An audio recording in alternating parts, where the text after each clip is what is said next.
A continuación presentamos las diferentes miradas de la realidad nacional e internacional. Las voces y opiniones desde una mirada amplia. En un contexto que necesita ser analizado a profundidad e ir directo al grano. Periodismo profundo y directo. Una producción de la Asociación de Medios Católicos de Honduras, AMECA. Directo al grano. Comenzamos. Los temas de interés nacional son analizados a profundidad aquí en Directo al Grano, a través de nuestro análisis de la semana. Saludos amigos y amigas. Honduras asistió a las elecciones y lo hizo de manera masiva, con una participación histórica, mucha participación de jóvenes y de mujeres. ¿Qué representa esta elección para Honduras? ¿Por qué son históricas? ¿Qué viene después de la algarabía que ha producido el triunfo de Xiomara Castro como primera presidenta del país? Son solo algunas de las consultas con las que hoy queremos reflexionar en esta entrevista de análisis de la realidad. Estamos por la Asociación de Medios Católicos de Honduras, AMECA, en su programa Directo al Grano. Les saluda José Peraza y le doy la bienvenida a una invitada especial, reconocida analista hondureña, investigadora científica, socióloga, catedrática universitaria, Leticia Salomón, a quien agradecemos nos acompañe en estas primeras lecturas de lo que ha pasado en las elecciones del domingo anterior. Es un placer tenerla con nosotros, licenciada Leticia Salomón. Gracias por acompañarnos. Bienvenida. Un saludo. Muchísimas gracias, José. Siempre es un placer estar con ustedes. ¿Cómo valora el momento que vive Honduras? Bueno, definitivamente es un momento histórico del cual de repente no nos atrevíamos a decirlo con tanto énfasis antes de las elecciones, pero es indudable que tenga que darse al partido de gobierno, no solamente a la persona que estuvo al frente durante casi 12 años, vamos a decirlo así, sino también a un partido que se fue envileciendo a la sombra de su máximo líder. En ese sentido, el mandar un mensaje tan contundente como el que se dio es tremendamente positivo porque significa un rechazo desde la ciudadanía, un cuestionamiento, un decir basta ya a tanta arbitrariedad que se había impulsado en nuestro país durante estos años con total impunidad. ¿Qué vio la gente en Xiomara Castro? Yo creo que sumado al voto de rechazo, yo diría que no solamente un voto de castigo, porque suele ser una frase demasiado trillado, el voto a favor de una candidata viene dado por las esperanzas que la gente pone en el futuro de un país con grandes demandas para reconstruirse, para reestructurarse y para tener una mirada mucho más clara y directa sobre el inmediato porvenir. Haber salido a votar por ella rompió muchos tabú también. Rompió el tabú de ser mujer, para el caso que nunca habían tenido éxito las pocas mujeres que lo intentaron, pero en este caso es una sociedad que rompió con ese tabú y salió a votar por una mujer. También rompió el tabú de ser la esposa de un expresidente del país, que siempre se le quiso pintar como que era la esposa de la ex primera dama, y eso significó entonces también un gran paso adelante, que no se dejaron atrapar por ese tipo de comentarios, y finalmente el hecho de ir a votar de forma tan masiva por ella significó también el rechazo a esa campaña anticomunista desfasada propia del siglo pasado, en el cual se involucraron los nacionalistas creyendo que iba a ser una campaña con argumentos suficientes para que no saliera a votar la ciudadanía. Me encantó porque esos tres elementos no solamente fueron rechazo al partido, sino fueron también un voto a favor de la candidata que ganó. La escucho con mucha esperanza, licenciada Salomón. Yo sí creo, para empezar, cualquiera que hubiera ganado al Partido Nacional ya significaba un paso adelante ante la situación caótica y crítica de nuestro país en este momento. Pero el hecho de que haya ganado Libre, con una coalición, con muchas personas que se fueron uniendo al final a un proyecto que lucía como el único proyecto capaz de confrontar a un partido que las tenía todas consigo para poder ganar las elecciones. Y me refiero a todo el potencial económico que se necesita, no solamente para comprar las voluntades y para mover a la gente de un sitio a otro. El hecho de que haya sido un voto tan contundente y a favor de una opción electoral como esta, yo creo que nos abre posibilidades, y yo siento que el Partido Libre está consciente del gran desafío histórico que significa para este partido y para todos los aliados que se incorporaron a última hora cumplirle a la gente. Es una cuestión que se clama por todos lados, no nos vayan a fallar. Quizás esta es como la última esperanza que la ciudadanía coloca en un sistema político electoral que ha adolecido de demasiadas fallas, que le han fallado liberales y nacionalistas, que han sido los que han acaparado la contienda electoral durante muchísimos años, pero al mismo tiempo se cree que es la posibilidad de construir una nueva Honduras, de borrar todo lo malo que este gobierno y que este partido hizo para nuestro país, para las esperanzas de los jóvenes, para las esperanzas de estas generaciones que comienzan todas ellas a ver con muchísimo optimismo las posibilidades de un cambio real en el país. Como mujer, ¿cómo se siente usted al saber que se hace historia con una mujer que va a llegar como presidenta del país en los próximos 4 años? Pues es indudable que se abren más perspectivas todavía de esperanza, de ilusión, de ver las posibilidades de una mujer no solo compitiendo, sino ganando un proceso electoral con independencia, con autonomía, con personalidad para poder darle un sello particular a su gobierno, al margen de todas las connotaciones familiares y políticas, ideológicas que puedan haber por detrás de ella.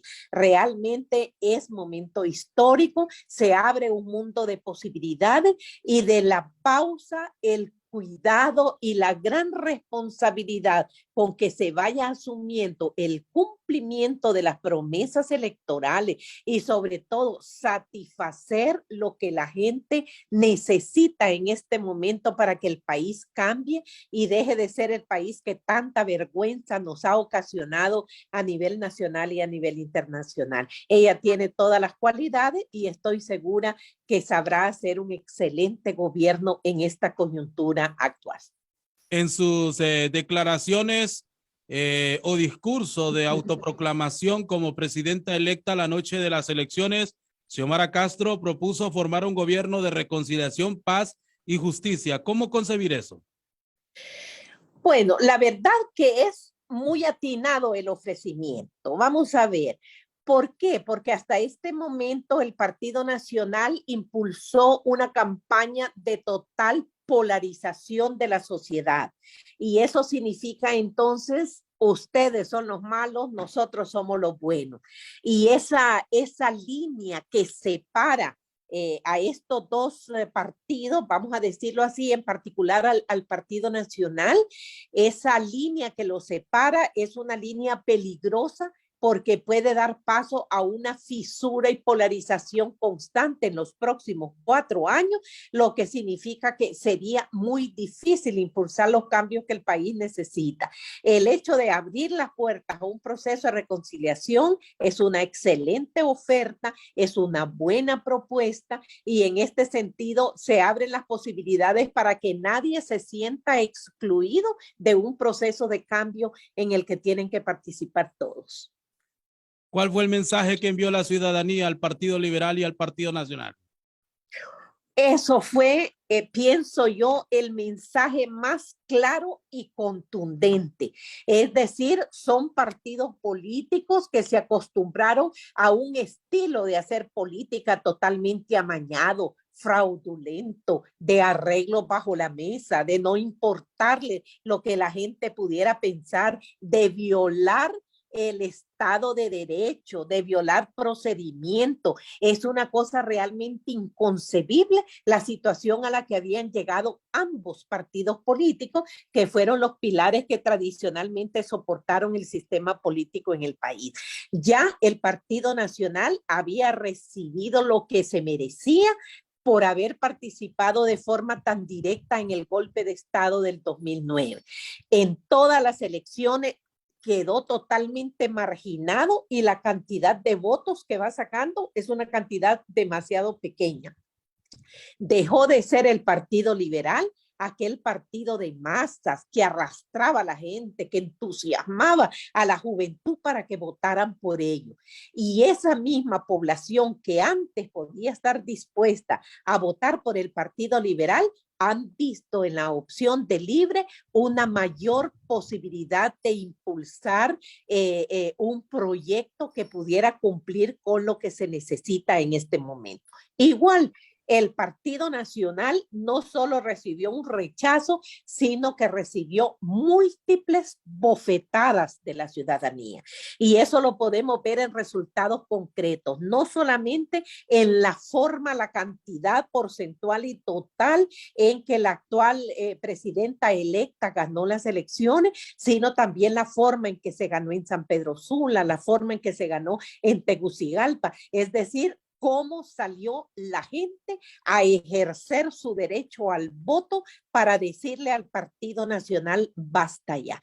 Y si ambos partidos no quieren sacar las lecciones que deben sacar de lo que ha pasado, van a seguir reproduciendo una y otra vez sus errores y difícilmente ellos vuelven a ver el gane de una elección en los próximos procesos electorales si no inician un profundo proceso de reforma, de cambio y de erradicación de los poderes oscuros que están detrás de ellos, contaminándolos y desprestigiándolos. Estamos dialogando con la licenciada Leticia Salomón, socióloga e investigadora científica, analista hondureña, nos acompaña y estamos hablando justamente sobre el nuevo gobierno que se está conformando por estos días después de las elecciones del 28 de noviembre. Elecciones históricas, 7 de cada 10 hondureños y hondureñas habilitados para ejercer el sufragio asistieron a las urnas. ¿Cómo interpretar que fueron más jóvenes y las mujeres las participantes activas con el voto? Bueno, yo creo que ahí tenemos nosotros que siempre esa cantidad de jóvenes en edad de votar que se va incorporando en cada proceso electoral suele ser determinante al momento de las elecciones. Y es un voto de jóvenes que no es un voto conservador, no es un voto contaminado por el desprestigio de la corrupción y el narcotráfico, es un voto de jóvenes que están hastiados, fastidiados del sistema político del país y que quieren ver oportunidades para quedarse en el país y no tener que irse como han hecho sus familiares. Yo creo que el hecho de salir a votar con tanta fuerza a los jóvenes es para decir: demandamos de ustedes respuesta. Queremos quedarnos en el país, pero con opciones para poder quedarnos.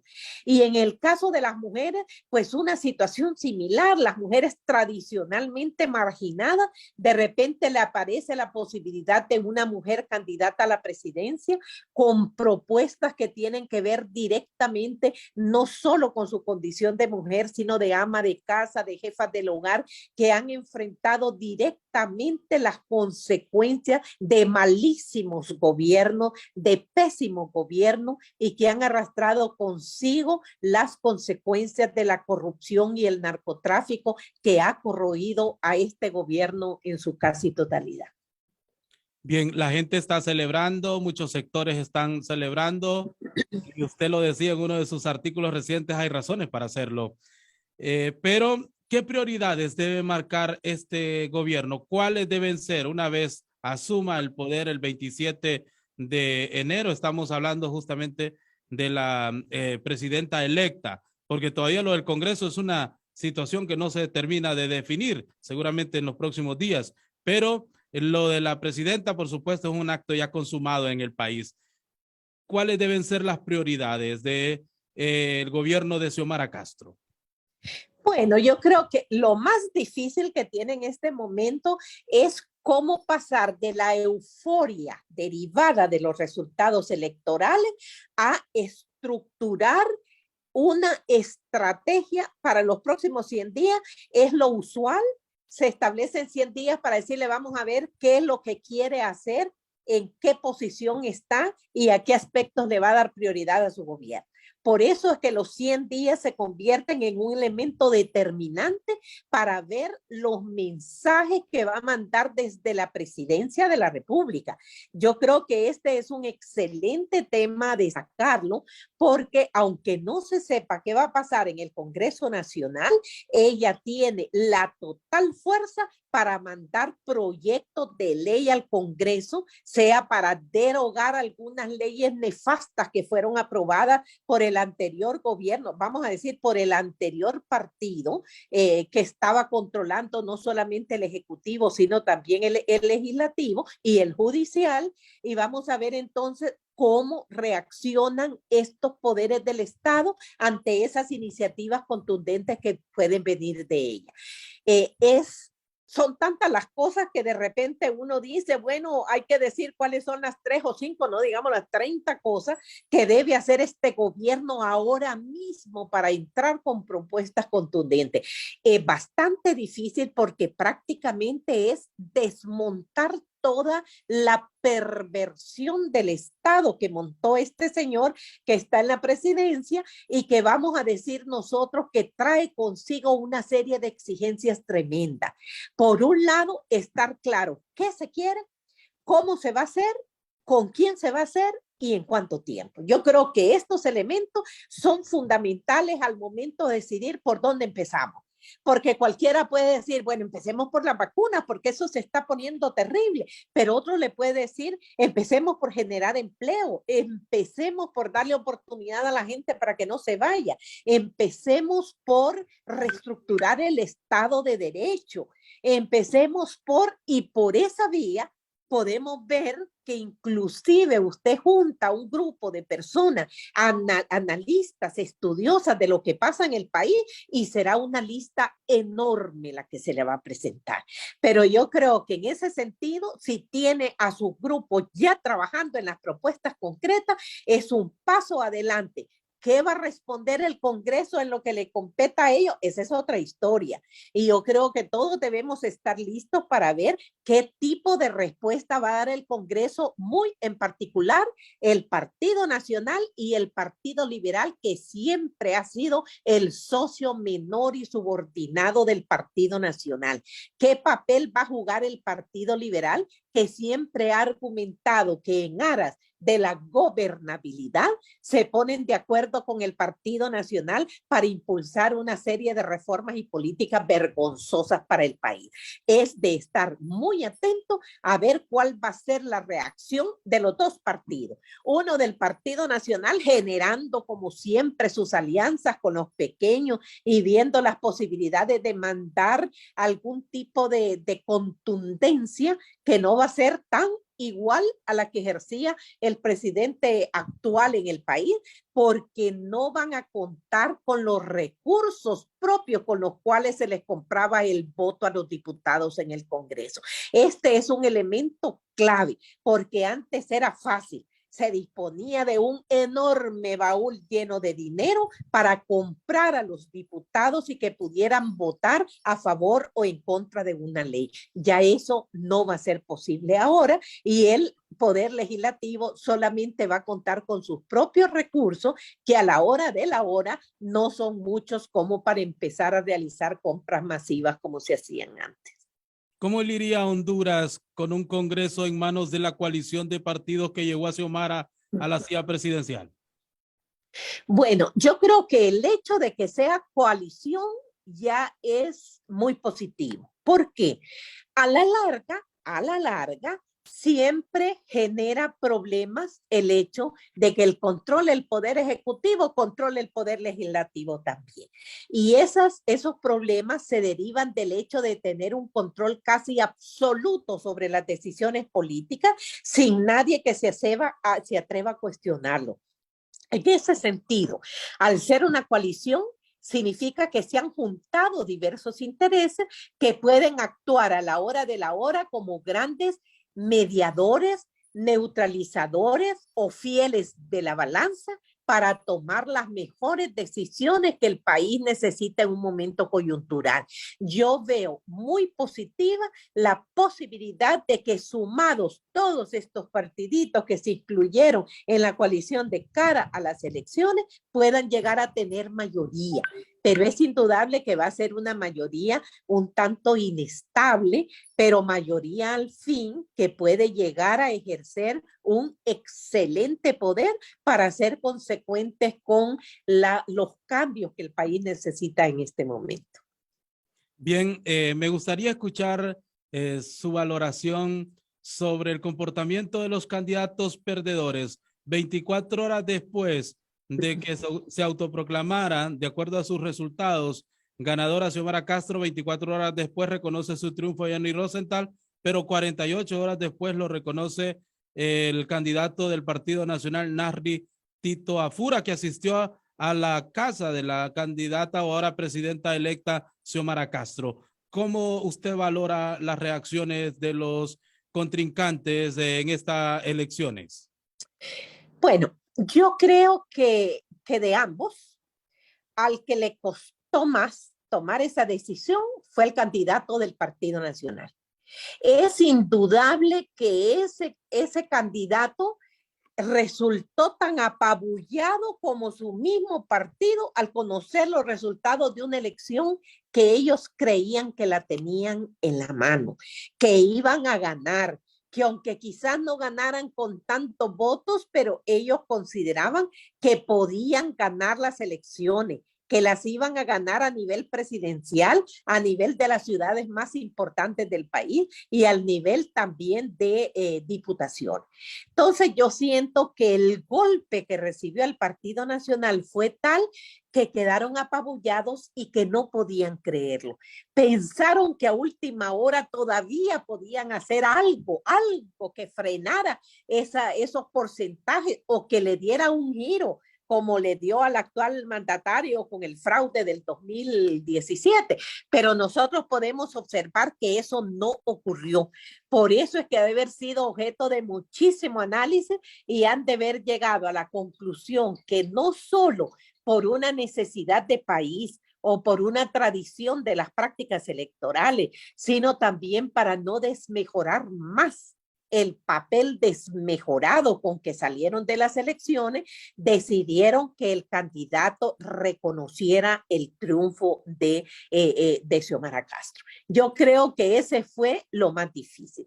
En el caso de Yanni Rosenthal no lo fue tanto, porque él desde todo el proceso electoral y en particular desde las últimas encuestas, ya se sabía que él iba en un lejano tercer lugar sin posibilidades de hacerle mella a los dos grandes contrincantes que había en este momento, que era el Partido Nacional versus Libre y los asociados de última hora.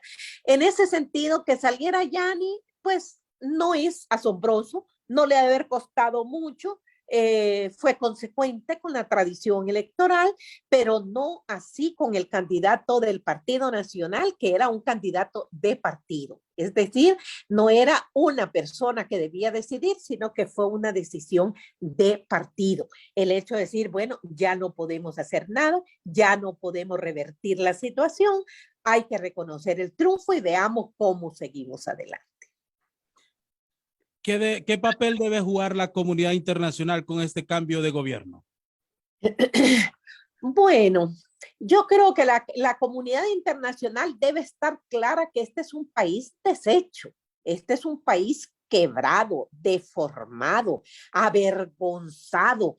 Y aquellos de la comunidad internacional que piensen que esta es una transición normal de un gobierno a otro, como puede ocurrir en cualquier país, y que hay que ver de qué manera se superan los obstáculos para salir adelante, andan perdidos.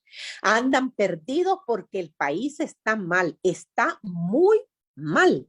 Y reconstruir el país va a requerir no solo de voluntad política desde la presidencia de la República, sino consecuencia política desde el Congreso Nacional, pero también apoyo directo de la cooperación internacional, que tiene que tener claro el panorama y aceptar las migajas de país que tenemos en este momento y que nos ha dejado el Partido Nacional y el señor que estaba en la presidencia.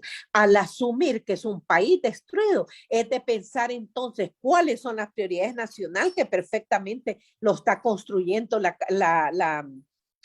candidata electa en este momento, sino también alinearse y enfocar todo el apoyo que puedan para que el país pueda vencer sus problemas, y muy en particular el problema de la corrupción y del narcotráfico, que ese es un problema que ha deformado el Estado de Derecho y que ha creado un sentimiento de indefensión en la ciudadanía que no puede continuar de ninguna manera. Si ellos voltean a ver para otro lado, terminarán siendo cómplices del fracaso que podamos tener como país en sacarlo adelante.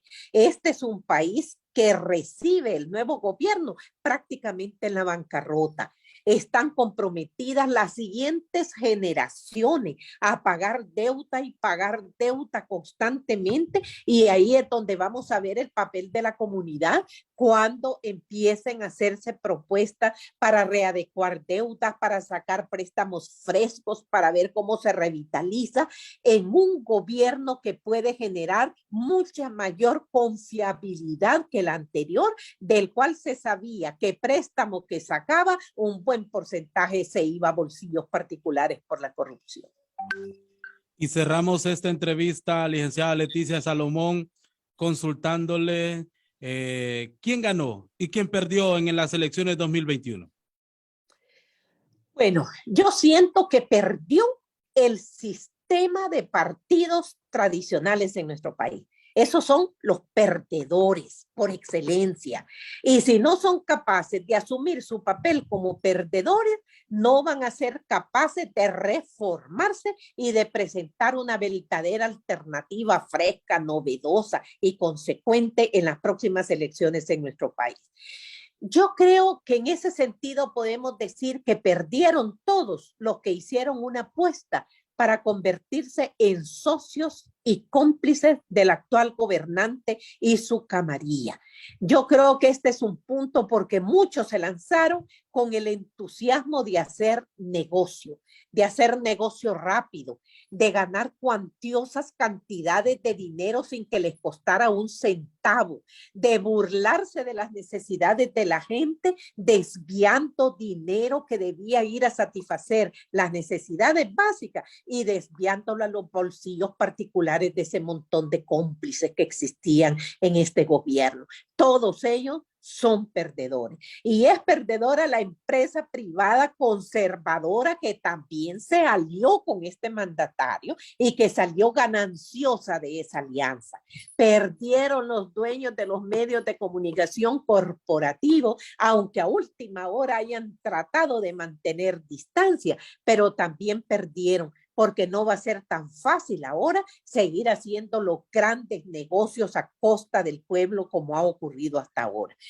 Pero también ganamos como país. Yo siento que ganamos en el sentido de haber recuperado la esperanza, el entusiasmo, la alegría, a veces con demasiado cuidado, a veces con mucho recelo, quizás desconfiado, pero hay una esperanza latente allí que es una riqueza para generar legitimidad para este gobierno. Si no la aprovechan, también van a dejar pasar una oportunidad de constituirse en la respuesta que la sociedad hondureña necesitaba y que ahora parece que la tienen en las manos.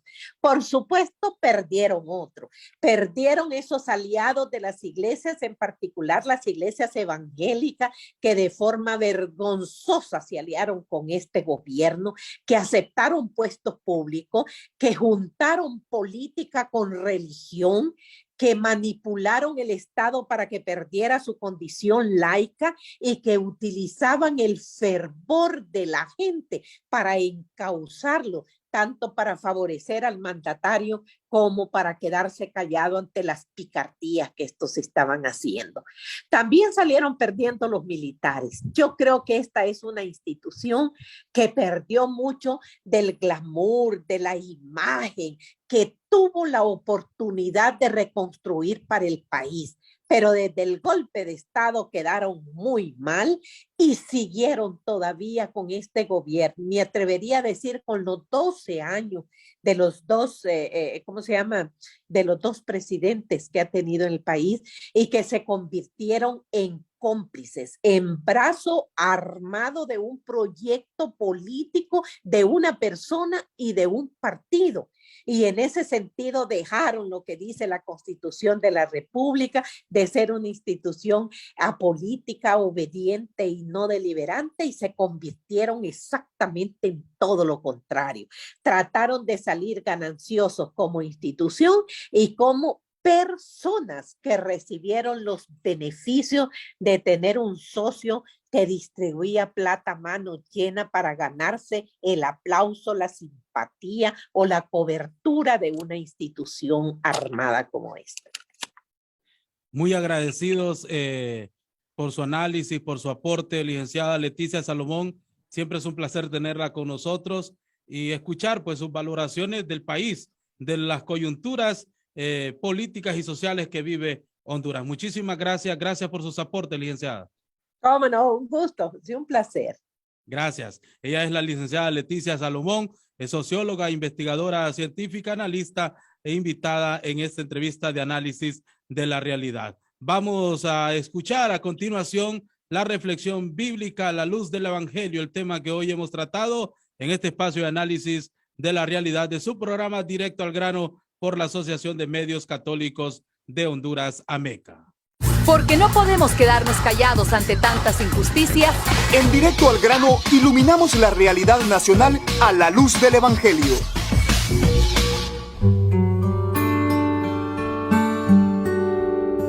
Continuamos en Directo al Grano. Mi nombre es Leticia Castellanos y el enfoque de fe para esta semana se titula En el inicio de un nuevo periodo, por la dignificación humana. La sociedad entera gozamos de la alegría de los resultados electorales y de la elección de nuevas autoridades. Una alegría que confiamos ha de perdurar a través del tiempo para que sea reserva ante los enormes desafíos y conflictos acumulados que tocará enfrentar al nuevo gobierno.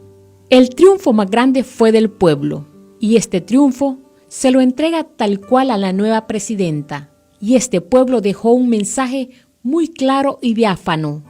Ninguna respuesta basada en la violencia, el atropello a los derechos humanos y en violación a la soberanía ciudadana y nacional es políticamente solución a los problemas que se buscan resolver. Y nosotros añadimos que tampoco es respuesta cristiana. Todo lo que se oriente por el camino de la democracia, del diálogo y de las leyes, la Iglesia ha de apoyarlo. Pero esto no significa que hay que aceptar a ciegas las propuestas, sin identificar sus alcances y también sus límites. No es propio de la fe cristiana perder la sospecha ante lo que se viene. Sospecha en sentido positivo, no de tener los ojos cerrados, por muy bueno que sea lo que aparece en el camino. Por muy bueno que sea lo que aparece en el camino. El Evangelio nos recuerda que toda persona cristiana ha de ser mansa como paloma, pero por igual astuta como serpiente. Es necesario que tengamos astucia para saber interpretar los signos de los tiempos, y la pronta venida de un nuevo gobierno con una carga de optimismo y encanto es sin duda el mayor signo de los tiempos para el actual periodo. Desde nuestra fe cristiana y desde el magisterio de la Iglesia, no hay nada tan contrario a la voluntad de Dios que aquella sociedad en donde se pone en riesgo la vida. La vida es el don más preciado, porque en ella se expresa la voluntad amorosa y gratuita de Dios. Si amamos la paz, defiende la vida, nos dijo el Papa Pablo VI. Hace ya varias décadas, y el propio Evangelio nos dice que no hay mayor amor que quien da la vida por sus amigos.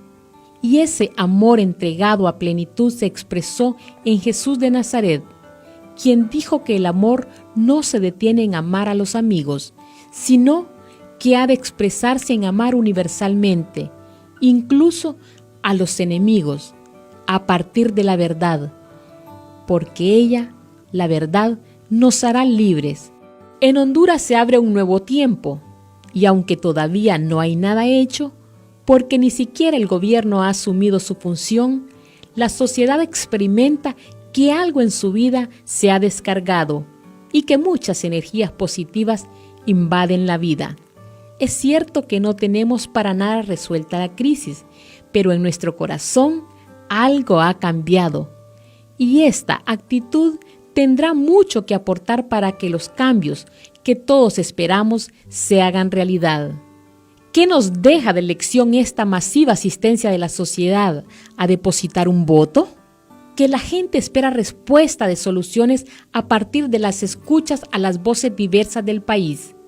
Que la crisis política tiene de fondo la enorme desigualdad que produce el modelo de desarrollo basada en el extractivismo y la privatización de servicios y bienes comunes, y que un nuevo gobierno no puede venir solo con parches, sino a tocar a fondo lo que origina las desigualdades. Los temas de empleo, seguridad, violencia, corrupción e impunidad siguen siendo desafiantes y nos sitúa ante una verdadera catástrofe social. Pero la violencia jamás la detendremos priorizando autoritarismos como se impuso en los últimos 8 años, es decir, endureciendo leyes que lleven a perseguir sin tregua a delincuentes o peor todavía, a potenciales delincuentes. El Papa Francisco nos recuerda en su exhortación Evangelii Gaudium que hoy en muchas partes se reclama mayor seguridad, pero hasta que no se revierta la exclusión y la inequidad dentro de una sociedad y entre los distintos pueblos, será imposible erradicar la violencia. Se acusa de la violencia a los pobres y a pueblos pobres, pero sin igualdad de oportunidades. Las diversas formas de agresión y de guerra encontrarán un caldo de cultivo que tarde o temprano provocará explosión.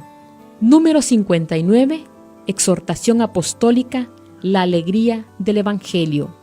Una sociedad como la nuestra, con instituciones tan frágiles, subordinadas casi siempre a las decisiones arbitrarias de personas, solo avanzará hacia una resolución de los problemas si hay compromisos por fortalecer la institucionalidad. Para esto, necesitamos dialogar y escuchar, pero no para justificar la ilegalidad ni para calcular intereses de políticos. La alegría que el presente ambiente nos deja es que se abre una etapa nacional para que dialoguemos y para que nos escuchemos. La Iglesia anima a que dialoguemos, pero sobre el compromiso de la verdad y la justicia, y que estos valores se expresen en el fortalecimiento de las instituciones, especialmente las responsables de velar por la justicia y la protección de los derechos humanos. Sin el funcionamiento de las instituciones, el Estado de Derecho seguirá siendo una formulación sin contenido y, por lo tanto, no tendremos condiciones institucionales para practicar el bien común. La gloria de Dios, dijo hermosamente Monseñor Romero, es que el pobre viva. ¿Y cuánto queremos como Iglesia que hoy en día el pobre en Honduras tenga vida y especialmente que el joven pobre tenga más oportunidades para vivir y no solo cuentas con ofertas de desempleo, ofertas de dinero fácil y rápido? Y esa alegría de que las cosas podrán cambiar desde esta vida que se devuelve a los pobres y a los jóvenes. Es lo que invade el corazón de millones de personas en esta nuestra Honduras necesitada de una nueva oportunidad en la historia. Necesitamos apostarle como sociedad y como iglesia a la construcción de una comunidad, de un municipio, de un departamento, de un país en donde estén fortalecidas nuestras instituciones por encima de los caprichos de funcionarios y políticos, en donde impulsemos una cultura ciudadana, el bien común, en donde el ámbito de lo público sea expresión del bien de muchos y no solo propiedad de pocos, que le apostemos al diálogo y a la humanización de nuestras relaciones. Por estos valores y estas necesidades estamos llamados a dialogar, nunca para justificar los poderes que ya están establecidos, sino para que busquemos nuevos consensos para una nueva institucionalidad que tenga en el centro la vida y la dignidad de todas las personas, comenzando por aquellas que hoy están en condiciones de mayores desventajas. Las radios católicas, unidas a través de una sola señal. En un solo programa. Directo al grano. Una producción de Radio Progreso para la Asociación de Medios Católicos de Honduras, AMECA. La libertad de expresión es indispensable para el desarrollo democrático de nuestros pueblos. Aquí en Directo al Grano te damos la posibilidad de estar muy bien informado e informada. Muchas gracias, hermanos y hermanas, por habernos acompañado en la edición de este programa. Les invitamos para que nos encontremos la próxima semana. Quedó informado e informada con las diferentes miradas de la realidad nacional e internacional. Escuchó las voces y opiniones desde una mirada más amplia. Solo aquí, Directo al grano.